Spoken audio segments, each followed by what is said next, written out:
मित्रों नमस्कार, मैं जय पांडे एक बार फिर से आप सभी का स्वागत करता हूं आपके अपने YouTube channel A to Z stories में। आज की कहानी का शीर्षक है दोस्तों दिखावा। आइए इस छोटी सी कहानी के माध्यम से हमें क्या शिक्षा मिलती है, हमें जीवन में किस तरह से कार्य करना चाहिए और अपने जीवन को किस तरह सफल बनाना चाहिए, इस कहानी के माध्यम से हम सीखेंगे।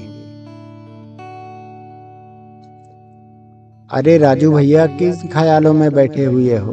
बेटी की शादी सिर पर है, ऐसे में तो एक पिता खुशी से झूमते हुए दिखाई देता है और तुम हो कि पार्क की इस बेंच पर अकेले बैठे हुए गहरी चिंता में डूबे हो। क्या हुआ? कोई परेशानी है क्या? कोई दहेज वगैरह का चक्कर तो नहीं है? अरे नहीं बिरजू, बात वो नहीं है। लड़के वाले अच्छे हैं, दहेज प्रथा के विरोधी हैं, मगर सच कहूं आज बाबूजी की कही हुई बातें मुझे बहुत याद आ रही हैं, जिन पर मैं कभी हंसा करता था, मगर आज एहसास होता है कि कितना सच कहते थे वो। राजू भाई, बड़े बुजुर्ग के बाद यूं ही सफेद नहीं हो जाते हैं, उनके अनुभव में ये सब ज्ञान होता है जिनसे वे अपने बच्चों को बचाने के लिए हमें आगाह करते रहते हैं। वैसे क्या बात याद आ रही थी चाचा जी की? बिरजू, बाबूजी अक्सर कहा करते थे कि बेटी की शादी में और मकान बनाने में लगाया गया अनुमान अक्सर गलत साबित होता है। सोचो, 2-3 लाख तो बजट था हमारा, 5 पार कर जाता है और पता भी नहीं चलता है।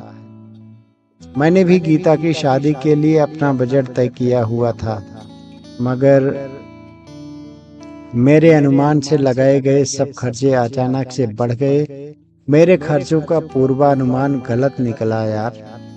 लड़के वालों की फरमाइशें तो होती ही हैं, ये तो मुझे पता है, मगर मेरे खुद के बच्चे भी, क्या बताऊं, उन्हें शादी किसी बारात घर से नहीं बल्कि बड़े होटल या रेस्टोरेंट में चाहिए। शगुन और शादी 2 प्रोग्राम हैं, दोनों के लिए महंगी डिजाइनर ड्रेस चाहिए। दोनों प्रोग्राम के लिए ब्यूटिशियन भी खास पैसा लेने वाली बुक करती हैं।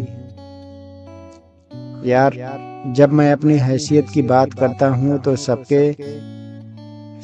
एक साथ बोल उठते हैं, शादी कौन सी बार बार होती है, और फिर फला की शादी का एग्जाम्पल देना शुरू कर देते हैं। मुंह फुलाकर कहते हैं, आपको जैसा ठीक लगे वैसे करो, हम बस शादी में शामिल हो जाएंगे और क्या बताएं।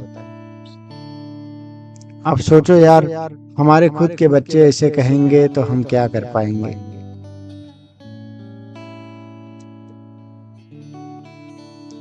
अरे यार, उन्हें कैसे समझाऊं? मैं पैसे वाले तो अपनी शान दिखाने के लिए चकाचौंध से भरी महंगी शादियां करते हैं, और उनकी देखा देखी ये मध्यम वर्ग वाले, विशेष रूप से युवा, दिखावे की उस आंधी दौड़ में शामिल हो जाते हैं जो उनके लिए है ही नहीं। ओह, सच कहा राजू भाई, आजकल की यही परिस्थिति कमोवेश हर परिवार में हो रही है। एक पिता को पता होता है कि कैसे वो पाई एकत्रित करके अपनी बेटी की शादी के लिए अनेकों ख्वाहिशों को अनदेखा कर देता है, मगर आजकल के युवा बच्चों को बस दिखावा ही चाहिए होता है। उसने वहां ऐसा किया तो मैं भी अपनी शादी में वैसा ही करूंगा, वैसे ही डिजाइनर ड्रेस पहनूंगा, वैसे ही खाने पीने की व्यवस्था होगी, वैसे ही वेटर लगेंगे, वैसे ही फला फला दुनिया भर की चीजें होनी चाहिए।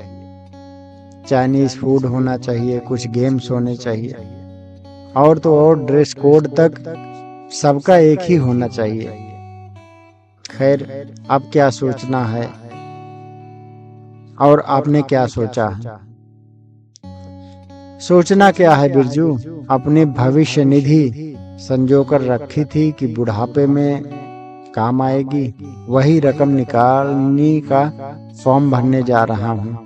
कहते हुए राजू भाई उठकर बस चल दिए।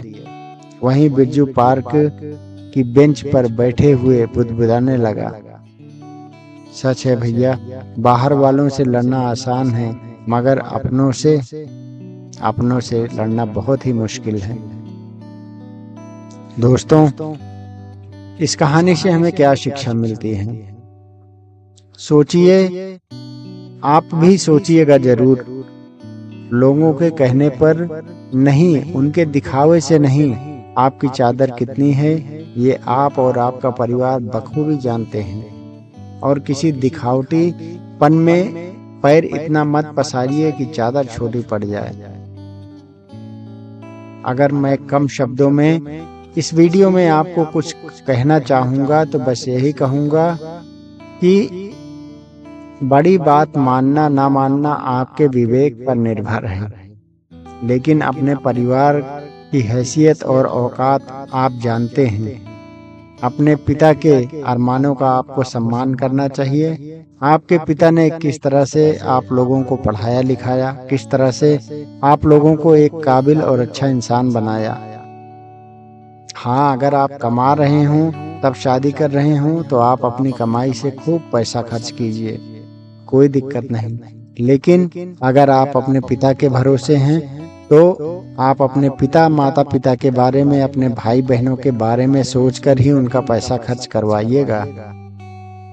तो दोस्तों, मिलेंगे एक नई रोचक जानकारी में, एक नई वीडियो में। तब तक के लिए नमस्कार, प्रणाम, जय हिंद।